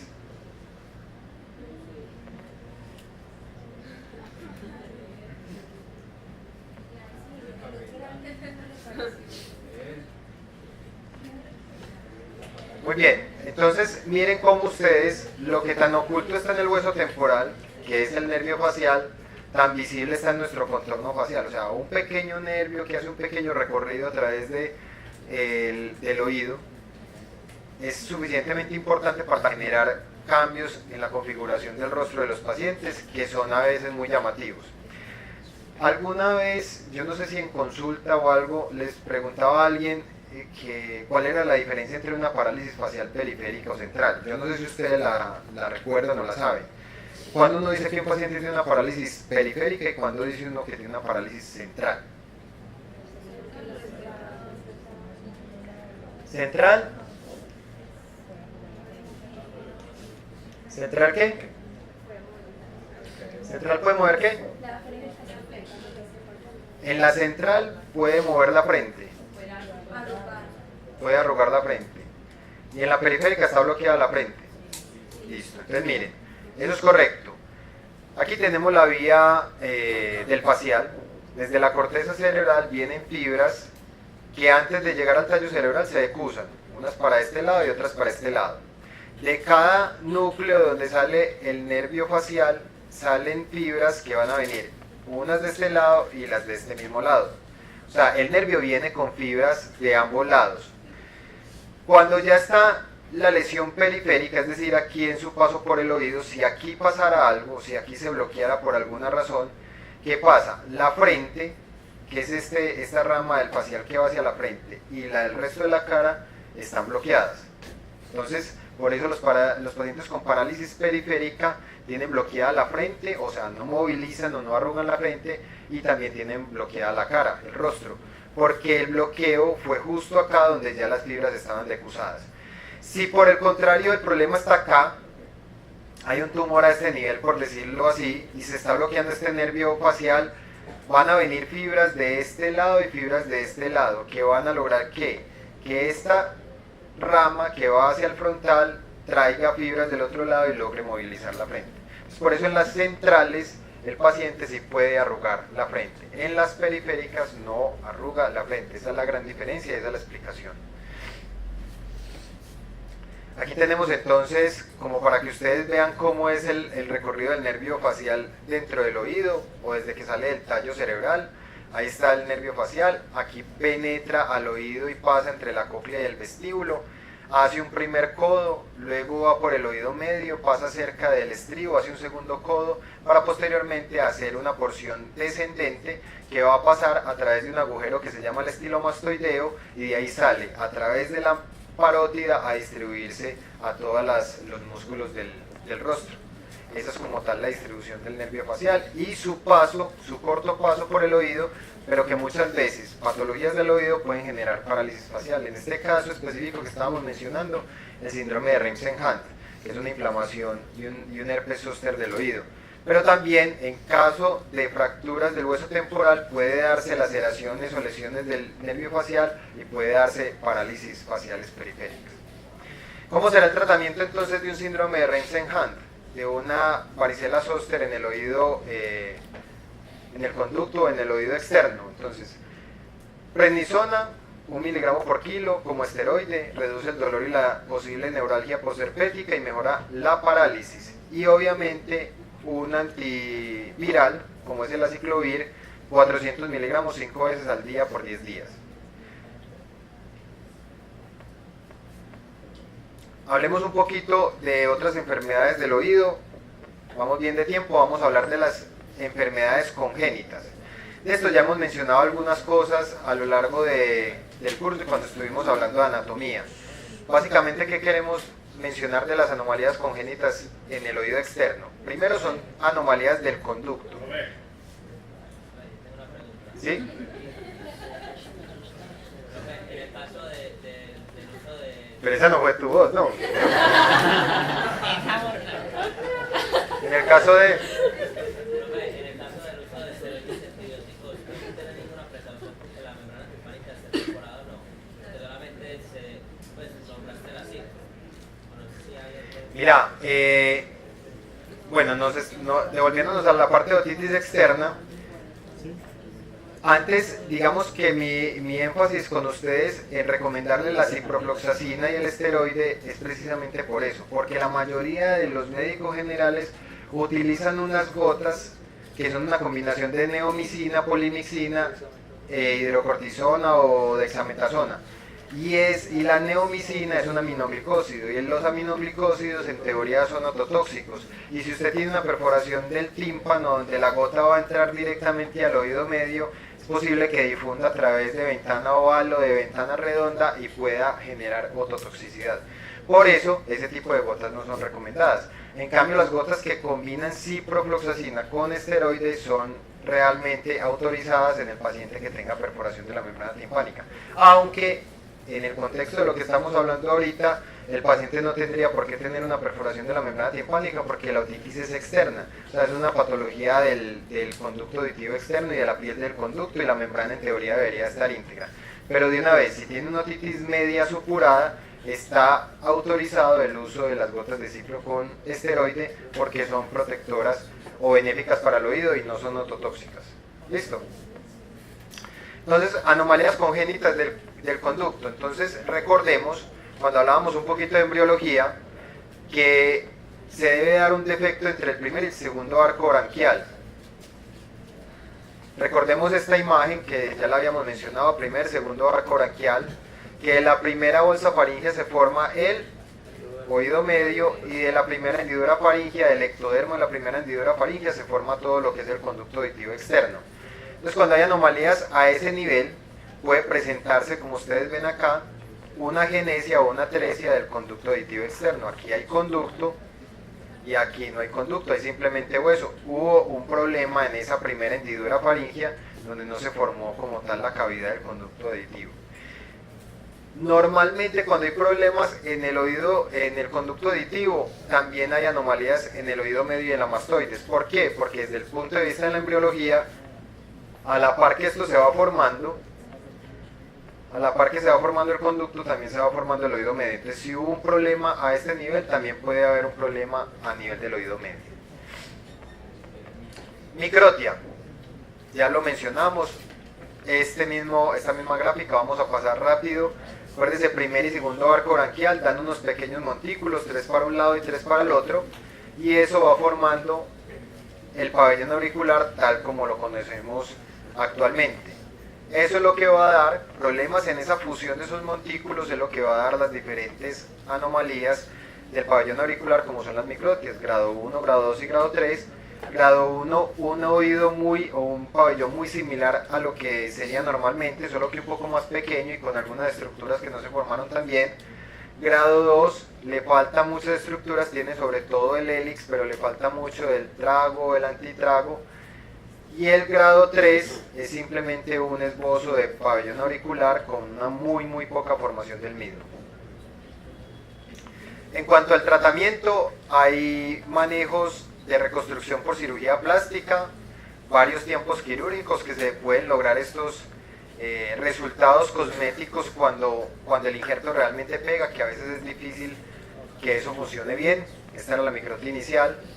Esto es lo que se podría hacer quirúrgicamente, varios tiempos, dilataciones, y se tallan injertos tomados de costilla para darle como el soporte y la estructura al pabellón auricular. Y lo que yo creo que se los mencioné esa vez, ¿no? No habíamos hablado de esto, el Vistafix. Sí. No. Yo porque siento que ya les había mostrado esta diapositiva. El Vistafix es la otra forma que tenemos para mejorar cosméticamente estos pacientes. Se retira cualquier remanente de oído o de pabellón auricular que el paciente traiga, se colocan unos tornillos osteointegrados en el hueso del paciente, a ese se colocan después unas barritas y se diseña una orejita sintética que el paciente se puede colocar. Este es como el resultado de la paciente, se ve bastante bien. Los gringos son más avanzados que nosotros en ese sentido, y miren esta paciente como tiene una prótesis muy bonita. Miren esta otra, incluso les hacen el huequito como el inicio del huequito del conducto para que esté mucho más real. ¿Sí?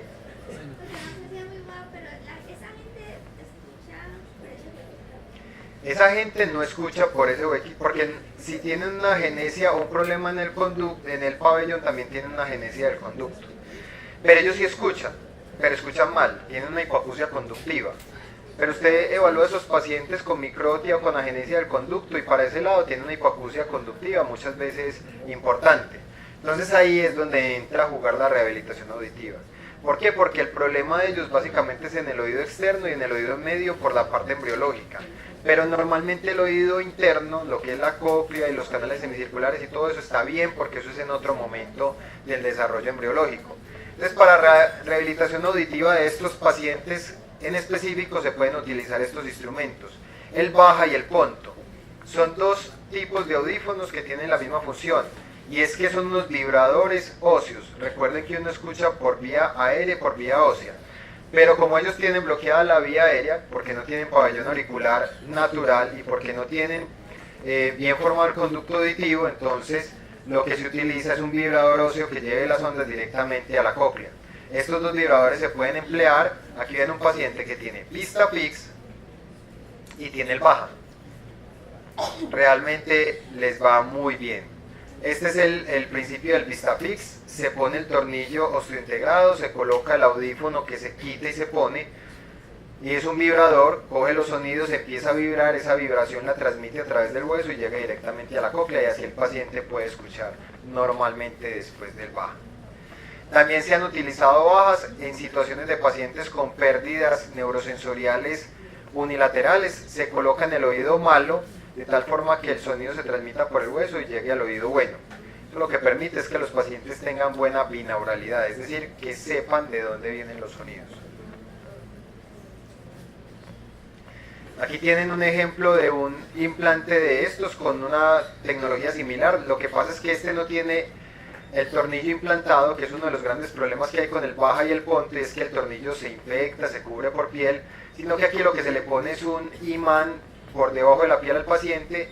Este vibrador o este receptor está conectado por el imán, y dentro tiene el vibrador óseo, que lo que hace es poner a vibrar todo el hueso, y esas ondas vibratorias se transmiten finalmente a la cóclea, y es lo que permite que los pacientes puedan escuchar, a pesar de que tengan bloqueada la parte del conducto auditivo y del pabellón auricular.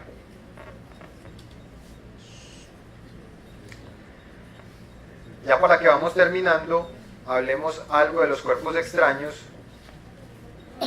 En oído uno puede encontrar cualquier tipo de cuerpo extraño, desde cuerpos extraños animados, muy animados como estos, o inanimados. Esto es una miasis, estos son larvas de mosca en un conducto auditivo externo. Algunos pacientes con patologías zoóticas o otitis media crónica pueden tener este tipo de cuerpos extraños. Otros cuerpos extraños que se pueden encontrar en el oído: tapones de cera, shakiras, insectos, arañas o cucarachas. ¿Cuál es la clave, muchachos? La clave para el manejo de un cuerpo extraño en un adulto es muy fácil porque son colaboradores, pero en los niños es hacer la sábana, el tabaco con la sábana y tomar el niño de esta forma. O sea, si usted no tiene esta técnica, usted para controlar a un niño necesita la enfermera gorda, Rosita, la que hace los lavados de oído, don José, que es el portero, que es un señor también muy gordo, y la mamá y usted. Son 3 personas para controlar a un niño. Así sea un niño, son muy escurridizos.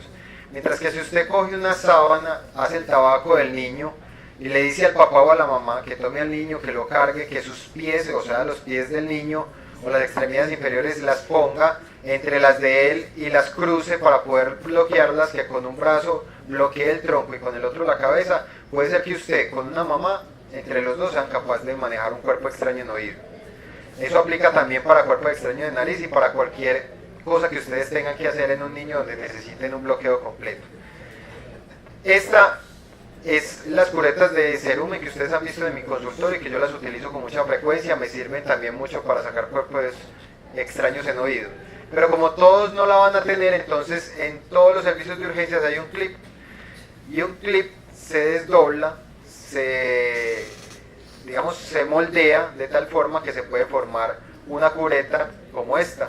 Entonces es un invento paisa muy fácil, está disponible en todos los hospitales de la área metropolitana y de Antioquia y de Colombia. Entonces ustedes no se van a bloquear, ustedes le dan la angulación que quieren, hacen el ojalcito como quieren y de esa forma tienen una cureta muy buena para sacar cuerpo extraño, cerumen. Dentro de las cosas que utilizamos mucho, acuérdense, utilizamos el espéculo amplio. Este espéculo metálico es muy importante para nosotros para poder hacer una buena limpieza del oído. Con la cureta uno lo que busca es limpiar completamente el conducto auditivo y tenerlo libre.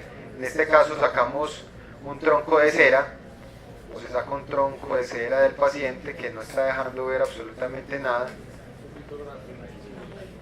Y ahí ya se ve el pabellón, la membrana timpánica, o simplemente se hace uso de las pinzas de cuerpo extraño en oído, llamadas también pinzas de caja, cuando el cuerpo extraño lo permita. Si son por ejemplo insectos, donde usted tiene que ir sacando paticas, alitas, esas pinzas terminan siendo muy buenas, o cuando tiene cuerpos extraños como algodones, pedazos de borrador o cosas que se puedan utilizar, lo debe hacer. Una cosa muy importante en el manejo de los cuerpos extraños esféricos. Cuerpos extraños esféricos que usted trate de sacar con una pinza de esta manera, como tratando de agarrarlo, es un error porque lo único que va a hacer es que la esfera se le resbale y se impacte aún más contra la membrana. Por eso lo ideal es introducir como una curetica por encima del cuerpo extraño y tratar de traérselo hacia afuera, tal como muestra la segunda imagen. Esto es una urgencia en otorrino, muchachos. Cuerpo extraño tipo batería de reloj es un cuerpo extraño. Es una urgencia, perdón, porque esto lo que genera es una quemadura química de la piel del conducto auditivo y puede generar erosiones del hueso, incluso perforaciones de la membrana timpánica. Entonces esto, si ustedes no lo logran sacar, tienen que remitir al paciente para que lo más pronto posible se haga la remoción del mismo, porque puede generar daños importantes en el oído. Y 2 diapositivas para que terminemos en cuanto a la patología tumoral.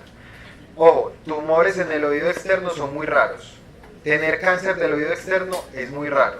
La mayoría de las veces lo que se presenta es una infiltración o una migración de un tumor cercano. Dentro de los tumores o lesiones que podemos tener en el oído externo están las exostosis y los osteomas. Las exostosis son malformaciones óseas múltiples y bilaterales que se dan mucho en los nadadores, y las lesiones particularmente son de base ancha cuando uno lo tiene en la tomografía, mientras que los osteomas son solitarios, pediculados y unilaterales. Aquí tenemos una imagen de un osteoma pediculado unilateral, y aquí las exostosis, que son de base ancha y son lobuladas, bilaterales y en varias partes del conducto, en este caso en la pared anterior y en la pared posterior. Son benignas, no tienen ninguna problema para el paciente siempre y cuando no estén generando una estenosis importante. Si no estrecha mucho el conducto, no hay que hacerles absolutamente nada. Y las neoplasias, los primarios del conducto, les decía que son muy raros. Entre ellos están los tumores de piel, escamocelular y vasocelular, o aquellos tumores de glándulas seruminosas. Pero lo que se ve con más frecuencia sí son tumores que vienen o de la piel circundante o de la parótida. O sea, que usted vea un tumor o una lesión en el conducto auditivo externo, lo más probable es que sea una extensión desde parótida o una extensión de un tumor en la piel cercana. ¿Listo, muchachos? ¿Alguna pregunta? Bueno, nos logramos desatrasar, cumplimos el objetivo, podéis ir en paz. Amén, hermano.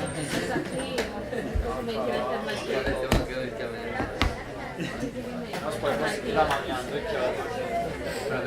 Una pregunta. Este tema era antes del primer parcial. ¿Entra para el parcial superior? Este tema entra para el segundo parcial. ¿No? Sí.